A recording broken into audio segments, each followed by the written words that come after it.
ప్రియమైన సహోదరులారా, మీకందరికీ శుభములు. క్రీస్తు పేరట శుభాభివందనములు.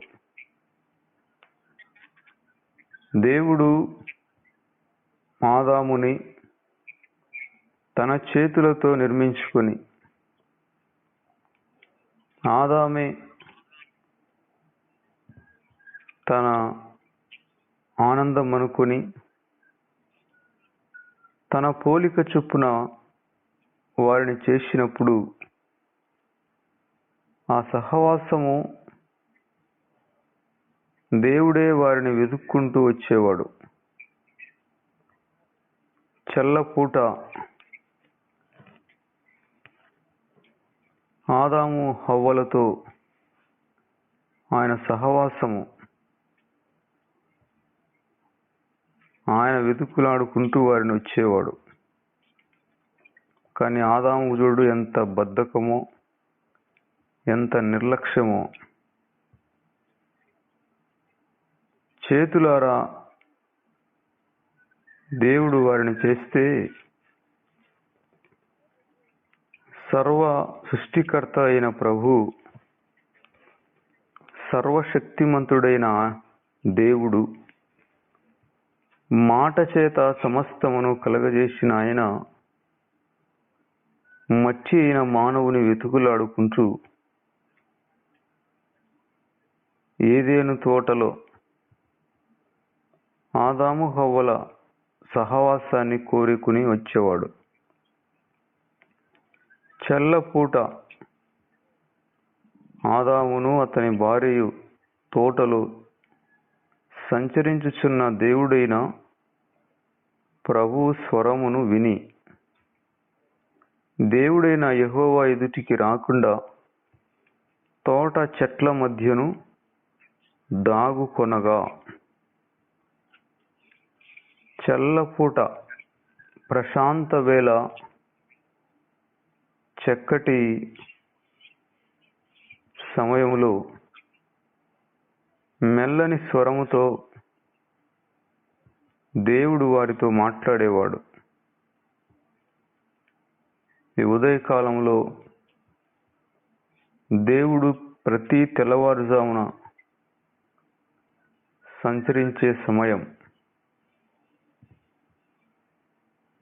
సువార్తల్లో కూడా యేసు ప్రభు తెల్లవారుచుండగా సముద్రపు ధరిని నిలిచినాడు. సీమోను పేతురుతో మాట్లాడినాడు. తెల్లవారుచుండగా చాలా అద్భుతాలు వారి జీవితాల్లో జరిగినాయి. 4 నుండి 5 వరకు ఈ సమయం అద్భుతమైన సమయం. దేవుని ప్రత్యక్షత స్వరము మన చెవులకి వినబడే సమయం. నిజముగా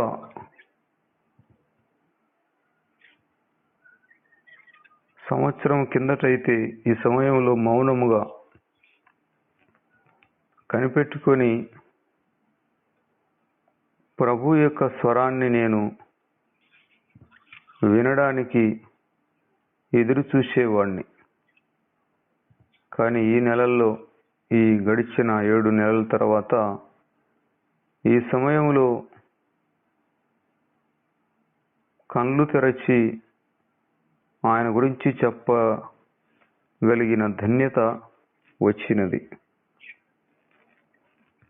అయితే ఆశ్చర్యం ఏంటంటే, ఒక మాట మాట్లాడినా, ఒక ఆలోచన చెప్పినా అది ప్రభువు చెప్పినట్లుగా వారి జీవితంలో నెరవేరటం నేను ప్రత్యక్షంగా చూశాను, చెవులారా వింటున్నాను. మాట నోట నుండి వచ్చిందంటే వారి జీవితాల్లో అసాధ్యాలు కూడా వారికి సుసాధ్యముగా మారిపోతూ ఉన్నాయి. దేవునికి మహిమ కలుగునుగాక. I am useless servant. నేను నిష్ప్రయోజనమైన దాసుడను. నేను చెప్పవలసినవి చెప్పి ఉన్నాను. ఆయనకే మహిమ. గడిచిన 21 సంవత్సరాలుగా తెల్లవారుజామున ఇంచుమించు 4 నుండి 6:30, 7 వరకు మౌనముగా లేచేది లేదు, కళ్ళు మూసేది లేదు, కళ్ళు తెరిచేది లేదు. మూసిన కళ్ళు అలాగే ప్రభువును వెతుకులాడేవి. తెల్లవారుజాము సమయంలోనే చక్కటి దేవుని స్వరాలు కానీ, మాటలు కానీ, జరగబోయే విషయాలను ప్రభువు చెప్పేవాడు. అయితే ఇప్పుడు ప్రత్యక్షంగా నోటి ద్వారానే చెప్పబడిన వాక్యము, సందేశమే భవిష్యత్తుని, రేపేం జరుగుతుందో ఆ సందేశం ద్వారానే బయలుపడుతూ ఉంది. యేసుక్రీస్తు సహవాసమునకు మనం పిలువబడినాం. సహవాసం అనేది అన్నిటికంటే చాలా ప్రాముఖ్యమైనది.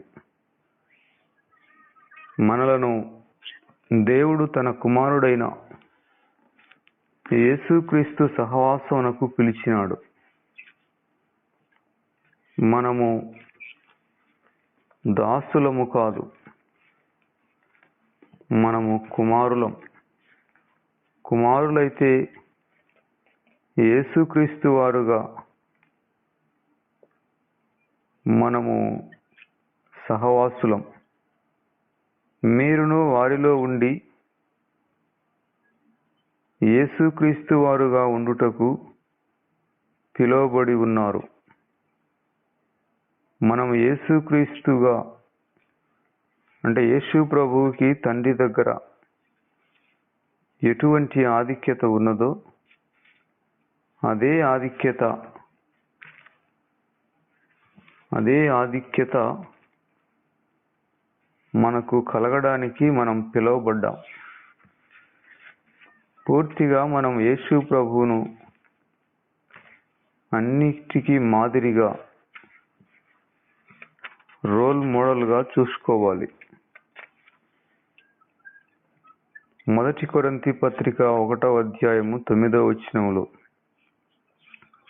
మన ప్రభు అయిన యేసుక్రీస్తు అను తన కుమారుని సహవాసమునకు మిమ్మును పిలిచిన దేవుడు నమ్మదగిన దేవుడు. మన ప్రభు అయిన యేసుక్రీస్తు అను తన కుమారుని సహవాసమునకు మిమ్మును పిలిచిన దేవుడు నమ్మతగినవాడు. మనం యేసుక్రీస్తుతో సహవాసమునకు పిలువబడ్డాం. ఆయన దేవుని కుమారుడు కనుక మనము కూడా దేవుని పిల్లలమే. యేసుక్రీస్తును ఎందరూ అంగీకరించిరో వారికందరికీ దేవుని పిల్లలు అనడానికి అధికారపూర్వకమైన ప్రకటన జరిగినది.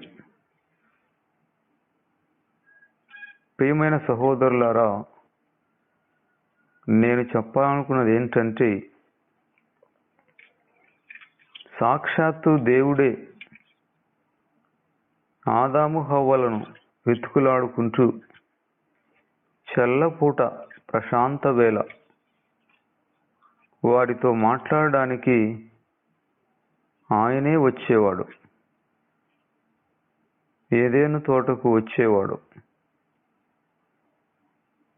ఏదెను తోటలో ఏ మచ్చ, డాగు, కల్మషం లేని ఆదాము హవ్వలు దేవునితో ముఖాముఖిగా సహవాసం మాట్లాడేవారు. అయితే ఎంత శ్రేష్టమైన భాగ్యాన్ని, అపురూపమైన, మధురాతి మధురమైన, దొరకని భాగ్యమును వారు పోగొట్టుకున్నారో, నిర్లక్ష్యం చేశారో చూడండి. సాక్షాత్తు దేవుడే మట్టి అయిన మానవుణ్ణి వెతుకులాడుకుంటూ సహవాసమునకు వచ్చేవాడు, వారితో మాట్లాడేవాడు. చెల్లపూట ఆదామును అతని భార్యయు తోటలో సంచరించుచున్న ప్రభు వెతుకులాడుతున్నాడు. అయితే వారికి ఎంత బద్ధకమో, నిర్లక్ష్యమో, ఎంత నెగ్లిజెన్సో చూడండి. వాడెవడో వచ్చాడు, సైతానుగాడు, వానితో వ్యవహారం పెట్టుకొని ఈ పనికి మాలిన స్త్రీ వాడి మాటలే గౌరవించింది కానీ దేవుని మాటలు గౌరవించలేకపోయింది. ఆదాముకైనా తెలివి ఉండాలి కదా, ఎంత తెలివి తక్కువగా ప్రవర్తించినారు. ఏదైనా అందుబాటులో ఉంటే వారి విలువ అర్థం కాదు, దూరం అయిపోయినప్పుడే అర్థమవుతుంది. అయినా ఆదాముకి ఏం అర్థమైంది లేండి, అతనికి ఏం అర్థం కాలే. తర్వాత తను పశ్చాత్తాపడినట్టు కానీ,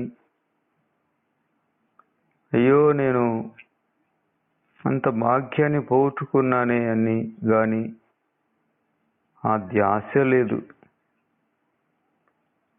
దేవుడు తన చేతులతో ఆదాము హవ్వలను చేశాడండి. మనం ఏదైనా చేతులారా ఏదైనా చేస్తే, ఒక వస్తువు లేదు, మనము ఏదైనా ఒక పొలం పెడితే అది పండకపోతే ఎంత బాధ ఉంటుంది. ఈ చేతులతో నేను విత్తనాలు నాటాను, ఈ చేతులతో నేను పార పని చేశాను, మడవలు కట్టాను, మందు కొట్టాను, దానికి చుట్టూ కంప వేశాను, అయ్యో ఇది పండకపోయనే అని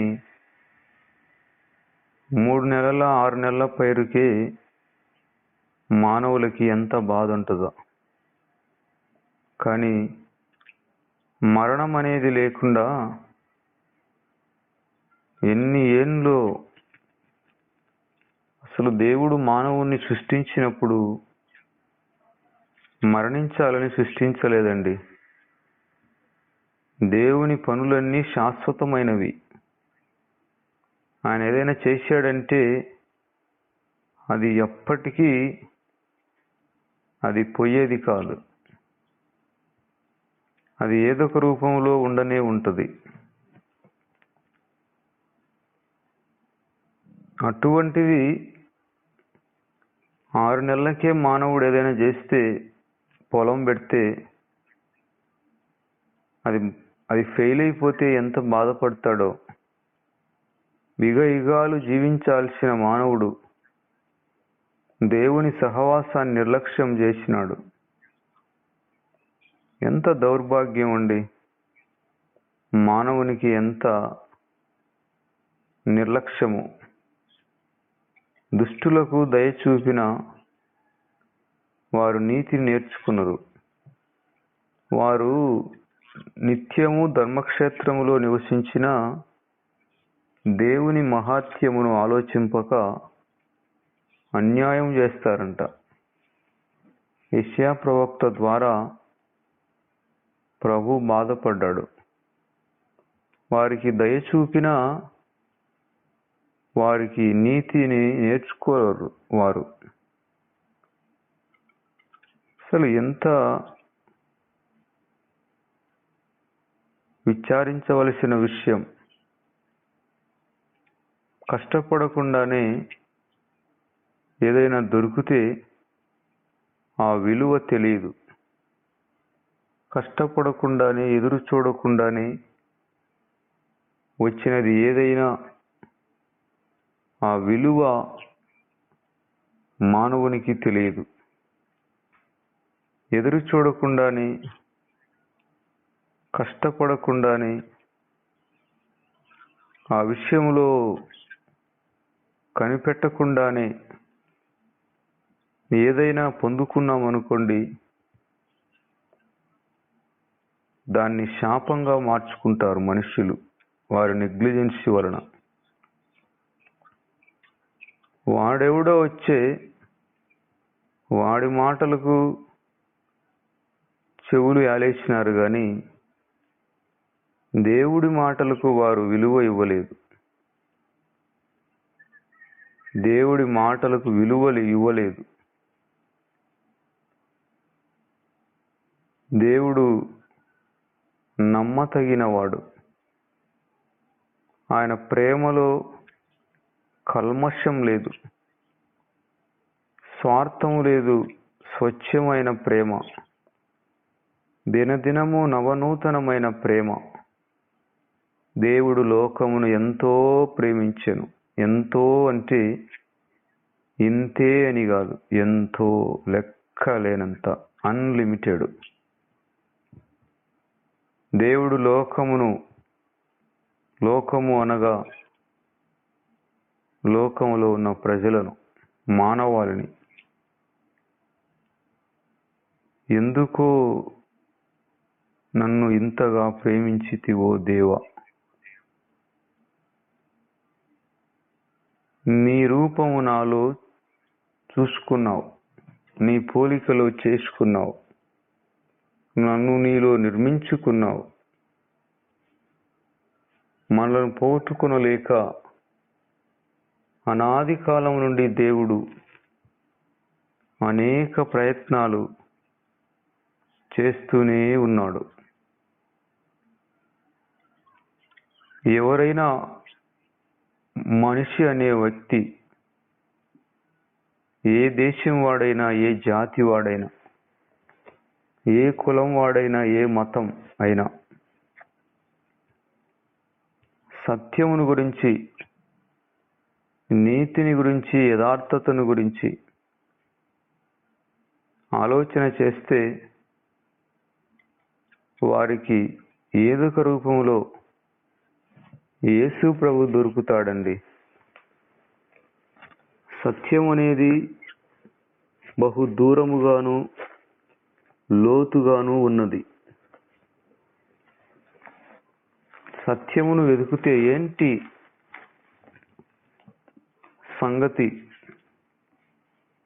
ఎంత మాత్రం వాస్తవం, ఏది యథార్థత అని వెతికితే మానవుడు వారికి యేసు ప్రభు దొరుకుతాడు ఏదొక రూపంలో. వారికి ఆయన తనను తాను ప్రత్యక్షపరుచుకుంటాడు. పూర్ణ హృదయముతో మీరు నన్ను వెతికిన ఎడల, అసలు మనం వెతికేది యేసు ప్రభు అని మనకే తెలియదు అప్పుడు, కానీ ఆయన మనకు దొరుకుతాడు. మీరు వెతకకపోయినా నేను మీకు దొరికి తిని, మీరు ఎరక్కపోయినా నేను సిద్ధపరిచానంటాడు. ప్రియమైన సహోదరులారా, వారి సహవాసం దేవుడు కోరుకుంటూ అక్కడికి వచ్చేవాడు. అలాగే ఆయన పరలోకాన్ని విడిచి ఈ భూమి మీదికి కన్నిక గర్భమున యేసుక్రీస్తుగా వచ్చాడు. మానవుడు మతములో దేవుణ్ణి వెతుకుతున్నాడు. మానవుడు దేవుణ్ణి వెతుకులాడటంలో ఒక మతం తయారు చేసుకుంటున్నాడు. వారి మతాలకు, మా మతానికి ఈ దేవుడని రకరకాలుగా మనుషులు ఇష్టానుసారముగా దేవుణ్ణి చేసుకుంటున్నారు. మనము ఏర్పరుచుకున్న మతాలలో దేవుడు లేడండి. మతం అనేది మానవుని మతి నుండి వచ్చింది. అయితే దేవుడు మనిషిని రక్షణ ద్వారా కలుసుకోవడానికి ఆయనే ఈ లోకానికి దిగి వచ్చాడు. పరమును విడిచి భూమికి దిగి వచ్చినాడు. మనం పరలోకానికి వెళ్ళి ఆయన తీసుకొని రావాల్సిన అవసరం లేదు. ఆ రోజున ఏదెను తోటలో ఉన్న ఆదాము హవ్వలని వారి సహవాసాన్ని వెతుకులాడుకుంటూ వెళ్ళే ఆయన ఈ రోజున పరలోకమును విడిచి భూమికి దిగి వచ్చి మన వలె రక్తమాంసములు కలిగి స్త్రీ గర్భమున జన్మించి పరిశుద్ధాత్మ వలన ఆయన ఈ లోకంలో పుట్టి కన్యక గర్భమున యేసుక్రీస్తు రూపమైనాడు. ఇందులో దేవుని ప్రేమ ఉన్నది. ఆదామును మంటితో చేసి అచ్చం నా పోలికి అని ఆయన సంతోషపడ్డాడు. కానీ మొదటి ఆదాము పెద్ద వెధవ అయినాడు. దేవుని గుండెను బద్దలు చేసినాడు. అయితే కడపటి ఆదామైన క్రీస్తు, కనబడని దేవుడు యేసుక్రీస్తు పేరట మనిషి రూపంలో వచ్చాడు. God has manifested in the flesh. ఆయన సశరీరుడుగా ప్రత్యక్షమైనాడు, వచ్చాడు ఇక్కడికి. సంపూర్ణ దైవత్వం యొక్క పరిపూర్ణత క్రీస్తునందు నివసించుచున్నది. Perfect God, perfect man. సంపూర్ణమైన దేవుడు, సంపూర్ణమైన మనుష్యుడు. రక్తమాంసములు కలిగిన మన రక్షణ కోసం, దేవుని మహిమను పోగొట్టుకుని మన రక్షణ కోసం ఆయన మనలో ఒకని వంటి వాడాయను.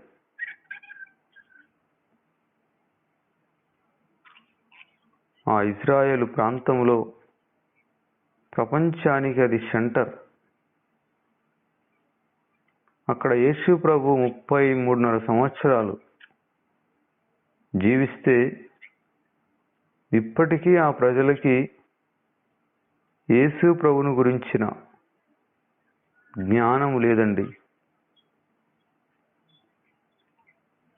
మనకు తెలిసినంత మాత్రాన కూడా వారికి తెలియదు. ఆ ప్రాంతాలలో ఆయన తిరిగితే 33 సంవత్సరాలు తిరిగాడు. కానీ ఇప్పటికీ వారికి యేసు ప్రభు విలువ తెలియదు. మనకు తెలిసినంత మాత్రం కూడా వారికి తెలియదు. పేతురు గారు అన్నాడు, మీరు ఆయన్ను చూడకపోయినా మీరు ఆయన్ను ప్రేమిస్తున్నారు. మీరు ధన్యులు. మీరు ఆయన్ని చూడలేదు. బైబిల్ చదువుకొని ఆయన గురించి విని ఆలోచన చేసి ఆయన ఏమై ఉన్నాడో మీరు బాగా ఎరిగారు.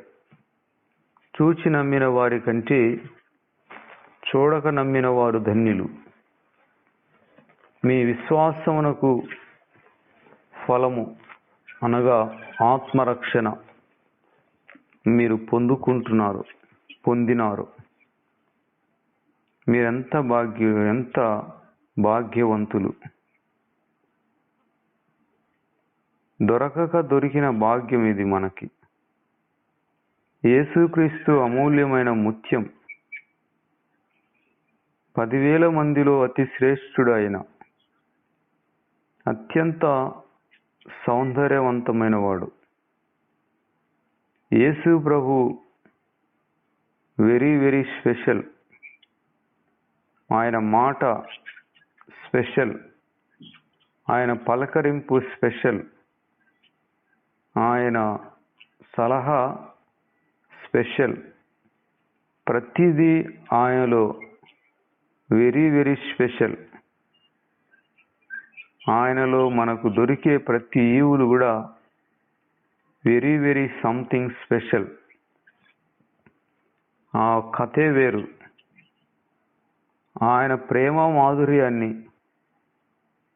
రుచి ఎరిగిన మానవుడు కూడా వెరీ వెరీ సంథింగ్ స్పెషల్. వాళ్ళ జీవితాలు, వాళ్ళ ప్రవర్తన, వాళ్ళ నడక, వాళ్ళ మాట వెరీ వెరీ సూపర్ స్పెషల్, అత్యంత అమోఘముగా ఉంటుంది. అటువంటి వారిని 10,000 మందిలో కూడా వారు ప్రత్యేకంగా ఉంటారు. 10,000 మంది ఉండొచ్చు, కానీ యేసు ప్రభు ప్రేమ మాధుర్యాన్ని రుచి ఎరిగిన వారు, వాళ్ళ లైఫ్ స్టైల్ వేరుగా ఉంటుంది. వాళ్ళు ఎక్కడ ఉన్నా కూడా కుమారులే. వాళ్ళల్లో ప్రత్యేకత అనేది ఉంటుంది. ఆయన ప్రేమను ఎరిగి ఉండాలి, ఆయన సహవాసాన్ని అనుభవించి ఉండాలి. నిజంగా ఎంతో అద్భుతం, వండర్. ఆ ముఖంలో జీవకళ ఉట్టిపడుతుంది. ప్రభు మానవుని బ్రతుకులను విప్లవాత్మకంగా మార్చి వారిని దైవ పోలికలోనికి దినదినము పరిశుద్ధాత్మ ద్వారా మార్చుతూ ఉంటాడు. ప్రియమైన సహోదరులారా, దొరకక దొరికిన భాగ్యమని ప్రభువును మనం వెంబడించాలి. యాకోబయ్య లేయమ్మను రాహేలమ్మని వివాహం చేసుకున్నాడు. రాహేలు చూడడానికి సౌందర్యంగా ఉందని ఆమె మీదనే మనసు పెట్టుకునేవాడు, కానీ లేయమ్మను ఏం పట్టించుకునేవాడు కాదు. అయితే లేయమ్మకి ఎంత యాకోబు మీద ఆలోచన, ఎంత ఆమె ఆరాటపడేదో. లేయా ద్వేషింపబడటం దేవుడు చూచాడు. అందుకే ఆమె గర్భమును తెరిచి ఆమెకి సంతానం కలగజేశాడు. ఆమె చూడడానికి కొంచెం బాగా ఉండదు. అయితే ఆమెకు యాకోబయ్య మీద ఎంత అభిమానమో. నా భర్త నన్ను చూసుకుంటాడు, నా భర్త నన్ను ప్రేమిస్తాడని భర్త మీద ఎంత ఆమెకి ఆలోచన ఉండేదో. కానీ యాకోబుకి ఏమి పట్టింపు ఉండదు. లేయమ్మ అంటే అసలు యాకోబుకు ఆ విలువ తెలియదు, ఆమె విలువ. రాహేలమ్మ యాకోబుని చాలా బాధ పెట్టింది. కానీ యాకోబే రాహేలును ప్రేమించినాడు. రాహేలు మాత్రం యాకోబును ప్రేమించడం తక్కువే. కానీ లేయమ్మకి ఎంత అభిమానమో. యాకోబు అంటే అపురూపం, కానీ యాకోబయ్యకు అదేం పట్టదు. చివరి వరకు లేయమ్మే యాకోబుతో పాటు ఉన్నది. రాహేలు ముందుగానే చనిపోయింది. ప్రియమైన సహోదరులారా, అయితే దేవుడు లేయమ్మని ఘనపరిచినాడు. ఆమె కడుపున మరి సంతానం ప్రత్యేకంగా యూదానిచ్చి యూదా గోత్రాన్ని ఆయన ఘనపరచి యూదా గోత్రం నుండి ఆయన ఈ లోకానికి వచ్చాడు. యూదా గోత్రంలో దావీదును పుట్టించి దావీదు వంశమున యేసు ప్రభువును పుట్టించాడు. దేవుడు మనుషులను ఘనపరుస్తాడు. లేయమ్మకి యాకోబు అంటే ఎంత అపురూపమో మనకు యేసు ప్రభు అంటే అంత అపురూపముగా చూసుకోవాలి. చులకనగా చూడకూడదు. కొంతమంది ప్రభు నాతో మాట్లాడాడంటారు. ప్రతిసారి ఆయన మాట్లాడతాడా? చాలా అరుదు. ఎప్పుడు పడితే అప్పుడు ఆయన మాట్లాడడానికి మనుష్యుడు కాదు ఆయన. మనకు అవసరమైతేనే, మరీ అర్జెంట్ అయితేనే ఆయన మాట్లాడతాడు. దేవుని స్వరాన్ని, దేవుని ప్రత్యక్షతని చులకనగా చూడకూడదు. చాలామందికి దేవుణ్ణి చులకనగా చూస్తారు. చులకన భావం దేవుడంటే. దేవుడంటే చులకన భావం. చూడండి, మా పిల్లోడు ఫోన్ చేస్తాడు నేను మందిరం దగ్గర ఉంటే. కానీ నాకు అర్థమవుతుంది, నేను ఫోన్ ఎత్తను. కానీ ఏదో అర్జెంట్ అయితేనే మా పిల్లోడు ఫోన్ చేసినాడనే విషయం నాకు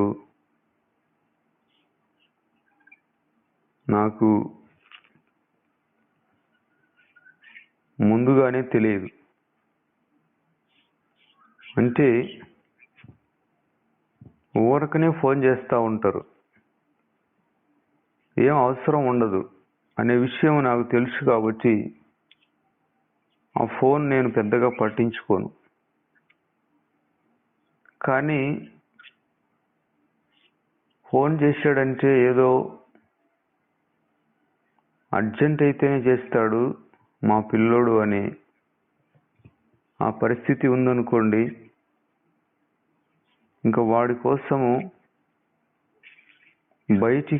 మందిరం బయటికి వచ్చేనా మాట్లాడాల్సిన అత్యవసరం వస్తుంది. ఆ పరిస్థితి కాకుండా ఊరకనే ఫోన్ చేస్తున్నాడు అనుకోండి, ఇతను ఊరకనే చేస్తుంటాడులే, ఏదో ఒకటి అవసరం లేకపోయినా చేస్తుంటాడులే అని ఆ ఫోన్ పెద్దగా పట్టించుకోరు. అప్పుడు నాకు అర్థమైంది, దేవుడు కూడా మనం ఊరికే పిలుస్తూ ఉంటే ఆయన పలకడు. ఏం అవసరం ప్రతి దానికి? ఆయన ఏమన్నా మనుష్యుడా? అందుకు మనకి ఏదో అర్జెంట్ అయితేనే మరి ఆ యొక్క పరిస్థితిని మనం కల్పించాలి. భూమి మీద మనం ఉన్నాం, దేవుడు ఆకాశం అందున్నాడు. అయినా ఈ కనెక్షన్ అనేది, ఈ సహవాసం అనేది జానడంత దూరమే, ఎంతో దూరంలో లేడు ఆయన. ప్రభు సమీపముగా ఉన్నాడు.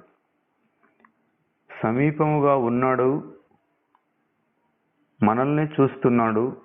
అలాగని ఎప్పుడంటే ఎప్పుడు మాట్లాడేదానికి, ఎప్పుడు పడితే అప్పుడు మనం ఆయనతో మాట్లాడడానికి, ఆయన స్వరం వినడానికి, ఆయన స్పందించడానికి చులకన భావముగా చూడకూడదు. ఓరకనే ప్రభు మాట్లాడాడండి అంటారు. ప్రభు నాతో చెప్పాడంటారు. ప్రభు చెబితే మామూలుగా ఉండదు. ప్రభు మాట అంటే అంత ఈజీ కాదు. దావీదు రాజుని అడగండి, చెబుతాడు, అయ్యా దావీదు గారు, ప్రభు మాట అంటే చెప్పండి అయ్యా మాకు. ప్రభు మాట అంటే విస్తారమైన దోపుడు సొమ్ముతో సమానం అన్నాడు. ఏమంటమ్మా? విస్తారమైన దోపుడు సొమ్ము దోచుకునేంత కంటే కూడా ఎక్కువ. శత్రువులను సంహరించి విస్తారముగా భీకరమైన యుద్ధం చేసి వారు యుద్ధానికి వెళ్ళేటప్పుడు ఒంటి మీద బంగారు ధరించుకుని వెళ్తారు. ఎవరైనా మొత్తం ఎవరు ఓడిపోతే వారు, గెలిచిన వాళ్ళు ఓడిపోయిన వారి ఒంటి మీద బంగారు వలుచుకుంటారు. అదే వారికి ఆదాయం. శత్రువు ఒంటి మీద బంగారు వలుచుకోవాలంటే శత్రువు బ్రతికి ఉండకూడదు కదా. అతను చనిపోతేనే అతని ఒంటి మీద బంగారు తీసుకోవడానికి అవకాశం. అలాగే దేవుని మాట మనకు రావాలంటే మనకు రాకుండా, మనకు వినబడకుండా శత్రువైన అపవాది వాని సైన్యమును ఆకాశ మండలంలో అడ్డు పెడతాడు. మనం ఇక్కడ ఎంతో కష్టపడి భీకరంగా ప్రవక్త అయిన డానియేల్ 21 రోజులు ప్రార్థనలో పట్టుదలగా నిలబడ్డాడు. దేవుడికి మొదటి రోజే డానియేల్ యొక్క మాట వినబడింది. మొదటి రోజే దేవుడు పంపాడు మిఖాయేలు దూతని. అయితే మొదటి రోజే దానియేలుకు దేవుని సందేశం అందుకోకుండా మధ్యలో దురాత్మలు అడ్డుపడినాయి. ఇక్కడ డానియేల్ ప్రార్థన చేస్తూనే ఉన్నాడు. మనం ప్రార్థన దేవుని వైపు చూచే కొలది మన పట్టుదల కలిగిన ప్రార్థన, మన పక్షమున దేవదూతలు పోరాడే పరిస్థితి మనం కల్పిస్తాం. మనం ప్రార్థన చేయకపోతే, దేవుని వెదక్కపోతే దేవదూతలు మనకు సహాయం చేయలేరు. నిర్లక్ష్యంగా ఉంటే మనకేమీ సహాయం రాదు దేవుడి దగ్గర నుండి. డానియేలు 21 రోజులు పట్టు వదలకుండా కన్నీటితో ప్రార్థన చేస్తూనే ఉన్నాడు. అందుకే అక్కడ మిఖాయేలు దానియేలు పక్షమున సైతాను దూతలతో పోరాడుతున్నాడు. మనం ప్రార్థన చేసే కొద్దీ, మంట పెట్టే కొద్దీ సైతానుకు గుండెల్లో గుబులు పుడతాయి. విశ్వాసంతో మాట్లాడే కొలది, ఒప్పుకునే కొలది చీకటి రాజ్యానికి పునాదులు కదులుతాయి. దేవుని దగ్గర నుండి మనకు ఒక మాట రావాలంటే శత్రు సైన్యమును మట్టి కరిపిస్తేనే గాని పరలోకం నుండి దేవుని మాట మనకు రాదు. అంత ఈజీ కాదండి. ఓరకనే నాతో మాట్లాడాడు అంటారు. సైతాన్ అది భ్రమ, వారికి భ్రమ కలిగిస్తున్నాడు. ఒక అబ్బాయి, చదువుకునే అబ్బాయి, 10వ తరగతిలో ఉండేవాడు. భీమఠం నుండి మా ఊరికి వచ్చేవాడు. అతను, అన్నా ప్రభు నాతో మాట్లాడాడన్నా. ఈయనెందుకు చెబుతాడు? మళ్ళీ ఒక అరగంటకి, అబ్బా ప్రభు నాతో మాట్లాడాడన్నా అంటాడు. ఏందిరా బాబు, ప్రభు అంటే, ఆయన మాట అంటే అంత సులకనగా ఈజీగా దొరుకుతుందా? ఆ పిల్లోడు ఏం చేశాడంటే తర్వాత వివాహం చేసుకున్నాడు చిన్న వయసులోనే. అతని జీవితంలో ఆ భ్రమ కలిగి ఏమైందో ఊరేసుకొని చనిపోయినాడు. అర్ధాంతరంగా అతనికి 25 ఏళ్ళు కూడా లేవు, ఉరి పెట్టుకొని చనిపోయినాడు. చూడండి, మామూలుగా ఎవరైనా కానీ ప్రభు నాతో మాట్లాడంటే నాకు భయం వేస్తుంది. అంత ఈజీ కాదు, ఎంతో కష్టపడితేనే కానీ ప్రభు మాట్లాడు. నేను ఎప్పుడూ మీతో పదే పదే చెప్పను, కానీ చెప్పినానంటే దానికి ఎంతో కష్టపడి ఆ మాటను సంపాదించుకుంటేనే ఆ మాట వస్తుంది. ప్రియమైన సహోదరులారా, విస్తారమైన దోపు సొమ్ము సంపాదించుటతో సమానము దేవుని వాగ్దానం, దేవుని ప్రత్యక్షత. మోషే ముఖాముఖిగా దేవునితో మాట్లాడేవాడు. అంటే 40 రోజులు ఆయన అన్నపానాలు మానేసి కనిపెట్టుకోవటం వలన ఆయనకు అటువంటి ఆధిక్యత కలిగింది. మనము ఒకదాన్ని త్యాగం చేయకుండా దేవుని సహవాసం మనకు దొరకదు. చాలామందికి అలవాటైపోయింది, ఊతపదం అయిపోయింది. ప్రభు నన్ను ఇక్కడికి రమ్మన్నాడు, నేను వచ్చినానంటాడు. ఒక అతను అన్నాడంట,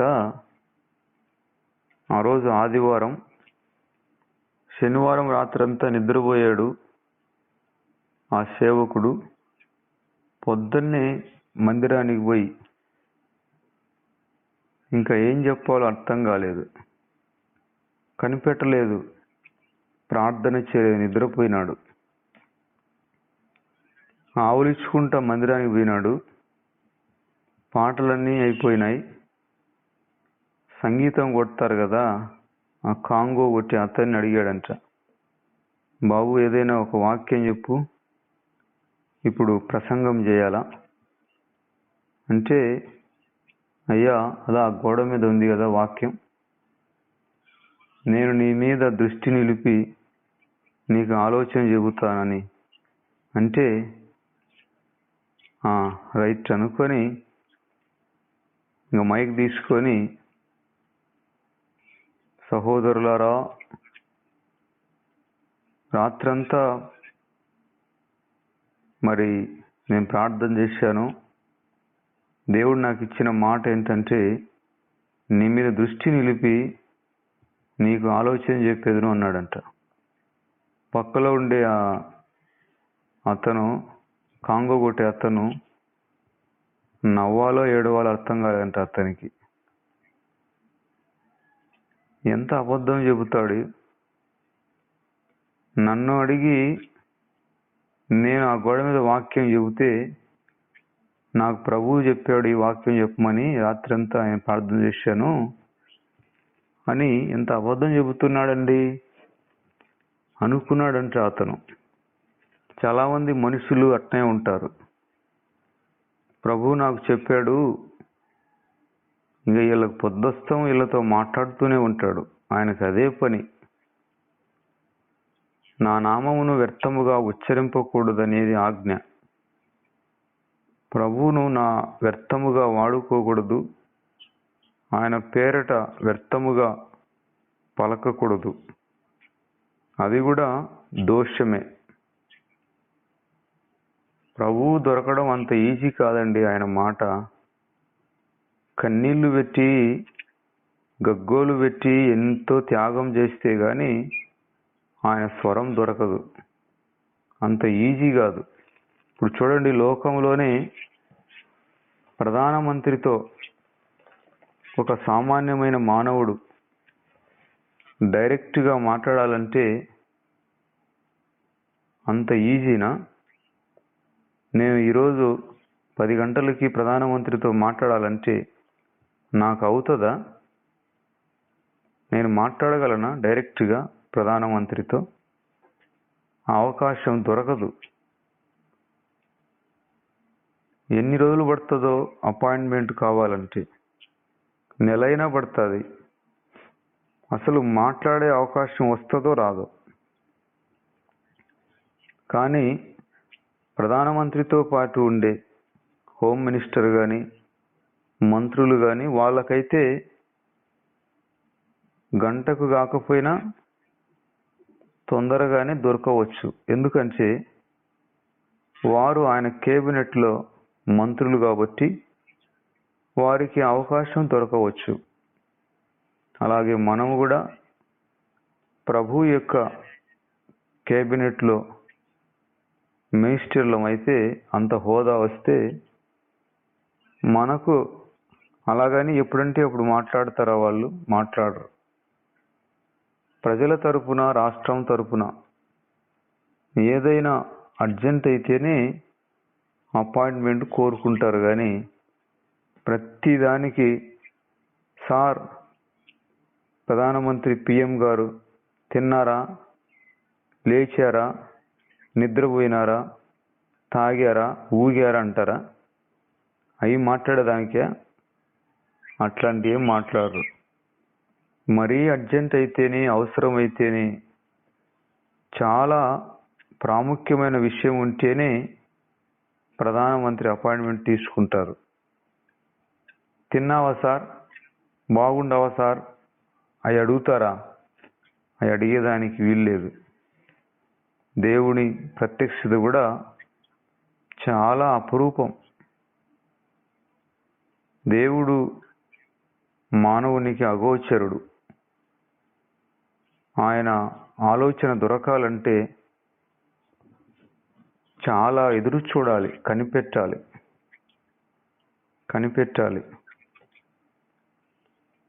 మన జీవితంలో దేవుని దగ్గర నుండి పొందుకున్నామంటే దానికి ఎన్నో ఏండ్లు కనిపెట్టాలి. నేను వివాహం చేసుకోవడానికి 10 సంవత్సరాలు కనిపెట్టాను. 10 సంవత్సరాలు ఎదురు చూస్తే గాని వివాహం గురించిన దేవుని నిశ్చయిత నాకు దొరకలేదు. అలాగని నేను అందరిలాగా విచ్చలవిడిగా తిరగలేదు. ఆయన ప్రేమను తెలుసుకున్న మరుక్షణమే నా జీవితం ఆయనకు సరెండర్ చేశాను. పూర్తిగా ఆయనతో వైరాగ్యముగా మారిపోయాను. లోకాన్ని ద్వేషించాను. లోకాశలు చంపివేశాను. ఆహార విషయంలో కూడా చాలా క్రమశిక్షణ పాటించాను. రుచిగల పదార్థాలు తినేవాడిని కాదు. ఏదో బ్రతకడానికి కొంత తినేవాడిని. ఆ రోజుల్లో నా శరీరం ఎముకల గూడులాగా మారిపోయింది. నేను ఒక మనిషిగా లేను. ఎన్నో రోజులుగా మంచాన పడి తిండి లేక బక్క చచ్చిపోయింటారే, ఆ విధంగా నా రూపం మారిపోయింది. అయినా కూడా వివాహ విషయంలో 10 సంవత్సరాలకు కానీ ఆయన నాకు నిశ్చయిత కలిగించలేదు. మామూలు విషయం కాదండి. దేవుడు మానవుణ్ణి ప్రేమించినాడు. ఆయన ఈ లోకానికి కుమారుడిగా వచ్చాడు. మన కోసం రక్తము చిందించాడు. ఆయన మనతో మాట్లాడకపోయినా ఆయన మనల్ని ప్రేమిస్తున్నాడు. ఆయన మెల్లని స్వరం మనకు వినబడుతూనే ఉన్నది. ప్రతి దినము పలు రకాలుగా ఆయన మనల్ని దర్శిస్తున్నాడు. ఒకే విధానాన్ని దేవుడు ఎప్పుడూ పాటించడు. మనం దానితో తృప్తి పడాలి. అంతేగాని మనం అనవసరంగా ఆయన నామాన్ని వ్యర్థపరచకూడదు. అలాగని ఆయన్ను అపార్థం చేసుకోకూడదు. వ్యక్తిగతంగా మనం అందరం కూడా ప్రభువుతో సన్నిహిత సహవాసమును, మనం కలిగి ఉండాలి. సహోదరులారా, మనందరికీ మరింతగా ప్రభువుతో అత్యంత మధురాతి మధురమైన సన్నిహిత సహవాసము సమృద్ధిగా కలుగునుగాక. ఆమేన్. ప్రభు ఈ మాటలను దీవించునుగాక. ఆమేన్. వేవేల స్తోత్రాలు నాయనా. ప్రభువా, మీకు వందనాలు. మీ సహవాసము కొరకై స్తోత్రాలు, మీ కృప కొరకై స్తోత్రాలు, మీ రక్షణ కొరకై స్తోత్రాలు తండ్రి. సమస్త పరిస్థితులలో మీ కాపుదల కొరకై కోటి కోటి స్తోత్రాలు చెల్లించి క్రీస్తు యేసు నామములో మీకే మహిమ చెల్లించుచున్నాము తండ్రి. ఆమేన్.